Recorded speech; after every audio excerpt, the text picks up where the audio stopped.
Hey friends, this is Lance from BestKidSolutions.com, and if you're new to the channel, I'm an award-winning educator, I'm a girl dad, and I am a child success consultant. And in my 25 years as an educator, I have understood and I understand the importance of emotional intelligence. We spend so much time trying to teach our children academics when so many times they're not ready for that yet. They need the skills that are going to allow them to develop cognitively. And until we get that, it's not going to happen. And today I'm going to be talking about cognitive self-optimization, otherwise known as the Triumph principles.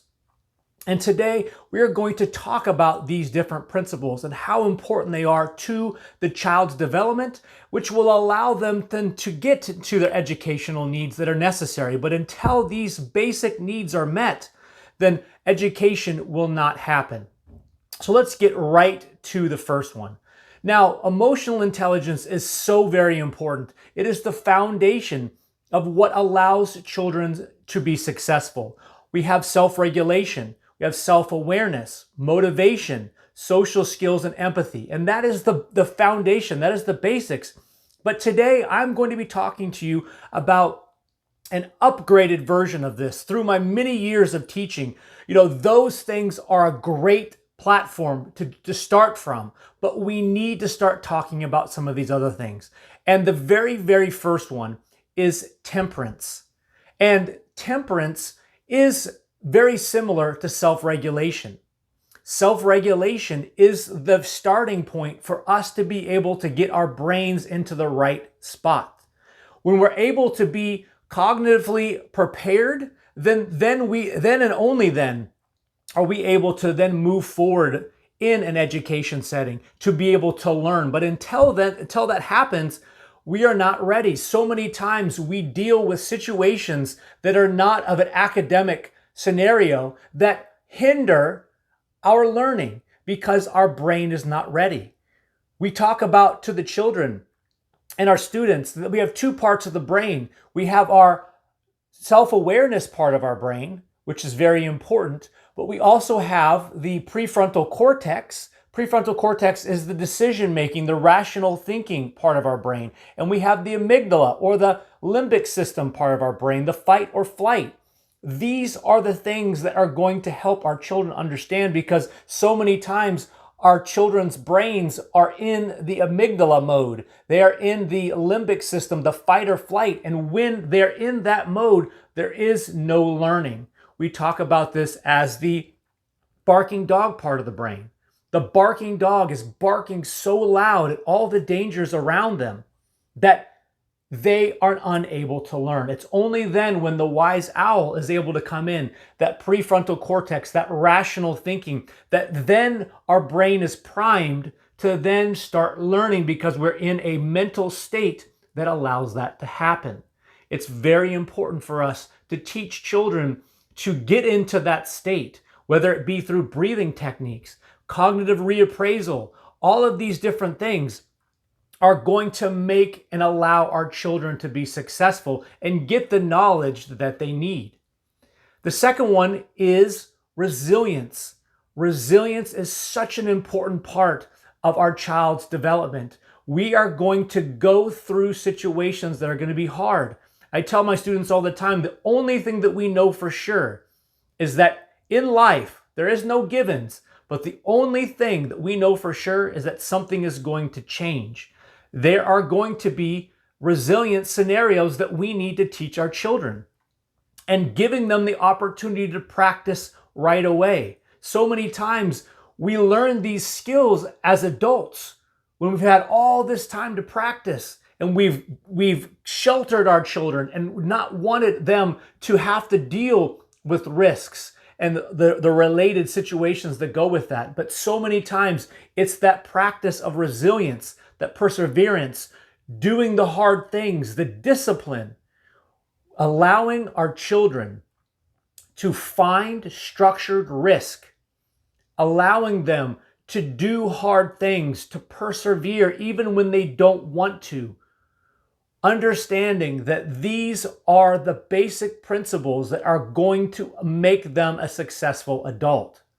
They need the the resilience, they need the discipline, they need to do hard things over and over again and practice this so that when they get older, they will have the tools and techniques and the mental synapses that have already combined, and they've learned these skills already so that when they need it, they will have it. The next one is interaction. Interaction is social skills. When you interact with people, when you communicate with people, your life is better. You are able to obtain goals quicker because you're able to communicate what that goal is and how other people can help you. You can give information, whether it be through public speaking or through speeches in groups or just asking for help. And so many times, what children need is they need a support system.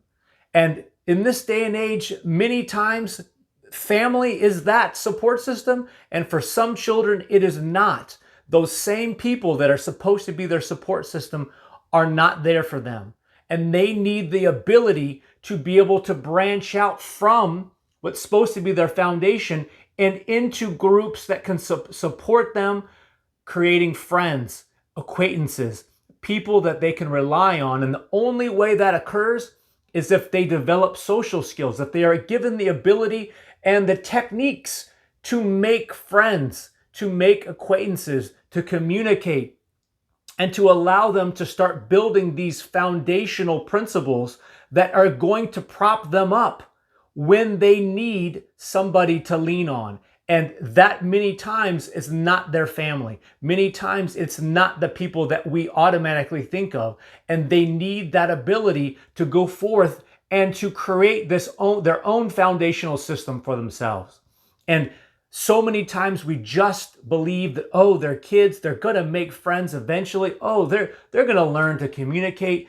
And what happens is because it's difficult, because there's rejection involved, because there's risk involved, that it just doesn't happen. We are able to give them prompts and abilities to how to start the conversations, give them the first step. When you give them the first step, that leads them in the right direction. That you give them the techniques and the principles to push them in the right direction. And when they are able to do that, then the foundation starts to occur. Those social skills are able to be coaxed out of them, and they in turn will then be successful. We have the next one, which is understanding. Understanding is not just being empathetic.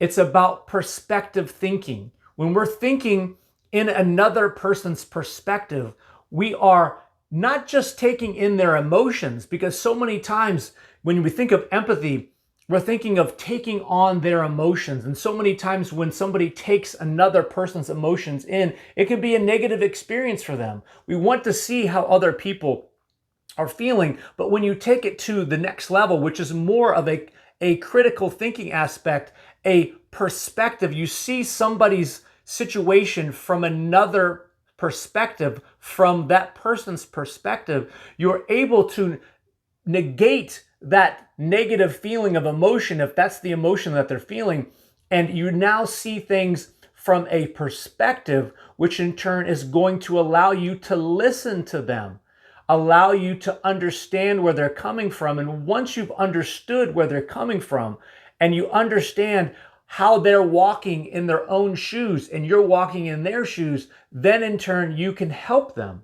But until then, if you're so wrapped up in their emotions, so many times you're not able to be help. And so many times you're not able to, in actuality, be a good listener. And many times that's what people need. And when you are able to see things from another person's perspective, you are now able to start seeing things from different points of view. And when you start seeing things from different points of view, then it becomes a very important part of a long life and a strategic strategy for success. The next one is movement. Now, this is not in a traditional emotional intelligence framework, but this is added because as a physical educator, I've been both in the classroom And I've been outside on the court coaching and helping and seeing every single student in the school. And what I've come up with my research and many, many years of research on this topic is movement is the best way to create cognitive success. When your body and your brain are working together, there's nothing better for thinking and cognitive success and brain success than movement. Whether it's dealing with stress, being able to limit that barking dog in your brain, whether it's just the full process of your body and your brain working together, that connection that occurs when you are incorporating movement into your life, then and only then are you able to be fully holistic in both your learning and your cognitive abilities. Plus, one of the best ways to help with resilience and persistence and discipline is through training your body. There is nothing more difficult than going through a routine physically, whether that be cardiorespiratory, whether it be endurance or muscular hypertrophy or training of the muscles. Those things are hard. And when you're able to be resilient, when you're able to be persistent in the process of building your muscles, building your VO2 max, your endurance, that is training for real life, because these things are hard. And many times when things are hard, they are beneficial to you. And if you can keep up with it, that is an amazing way to practice your resiliency. So not only does movement help your body, but it also helps your brain, because it's now teaching your brain that through these hard and difficult processes, you are then going to lead yourself into the future for further success. The next one is practice. And what this means is this is lifelong learning. Another one that's not typically part of the emotional intelligence framework. But when children understand that learning is just not for a test, it's not to hurry up and learn this information with rote skills and rote memorization so that they can pass this test. Learning is about lifelong understanding and practicing the things that are going to make us better. Knowledge is not power. Knowledge with action is power. And so many times our kids are just learning to pass a test. Teachers are no longer teachers. They are testers. We are just bombarding these kids with test after test after test, and we're wondering why their lifelong learning craving is not there. It's important that we teach these children that life is continued learning, that failure builds fundamental skills. When you have these fundamental skills, you learn that failure is not a bad thing, that losing is learning, that every time you lose, you learn a little bit more. And I tell my students in my physical education class all the time is that the reason why people are winning is because they lost more. They've already lost and they've already learned and they've failed and they developed those fundamental skills that allow them to win. They've built up their skills through failure and losing. So now they have the skill set that is now able to perform better than everybody else. And that allows them to win. You have to be able to have a long and persistent and love of learning in order to be successful. We can't test them to death. We can't beat them over with these rote memorization techniques. We have to encourage them to be able to love the learning process for a lifetime. And the last one is hypothesize. You have to create and cultivate their critical thinking. Critical thinking is going to be the master of their success. If they're able to break down all this amazing information that we have. We are in an era now where AI is able to create all these beautiful patterns and put them into easy, digestible pieces of knowledge that we are able to start critically thinking and put them in different orders and allowing us to think so much better. But if we are not able to teach our children to critically think, they are going to get passed by. We need to show them how rational thinking, hypothesizing, getting an answer, and how they got that answer, and how they can put that toward themselves is such an important part for their well-being, for their education, and just making decisions in general, because the people that are successful are the ones that make the small decisions correctly over and over again. And critical thinking is going to allow them to assess all this information that we have and then make a decision. And when they get it right through the practice and the critical thinking, they have succeeded. And when they get it wrong, it's a learning process that they're able to break down and critically think about it so they don't make that mistake again.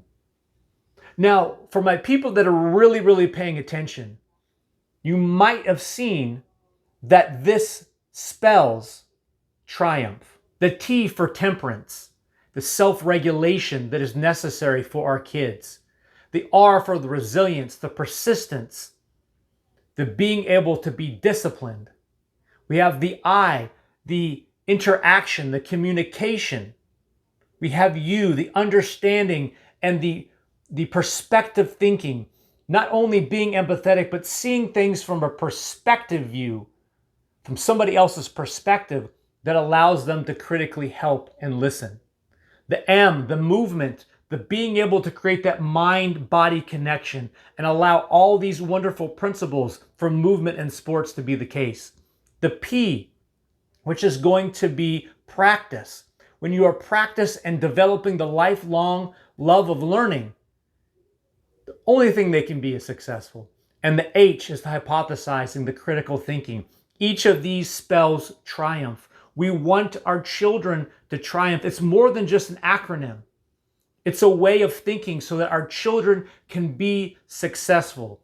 And when we build upon the foundational principles of emotional intelligence, and we add these principles of triumph into their learning, into their life, into their being, that is when our children will be successful. Whether you are a teacher, which I love to call you success or child success consultants, because we are no longer teaching just teaching.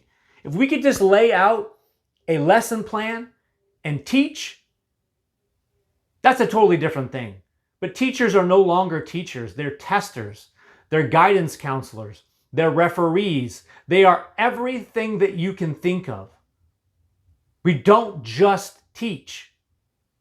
The great teachers are child success consultants because they holistically look at every single part of a child and ensure that the child is getting everything that they possibly can. And with the Triumph method, you will not only see a child be successful in life, they will overcome everything that they need to overcome, but they will triumph in their learning, in their life, in everything that they do.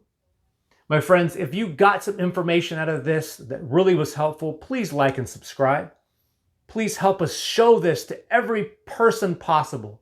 And if you are a policymaker, if you are an administrator or a county employee, or if you are somebody in the education system, let's go forth together and start teaching our kids what we really need, which is how to use emotional intelligence foundations and incorporating them with the Triumph principles that allow us to not just be good, but to triumph in life.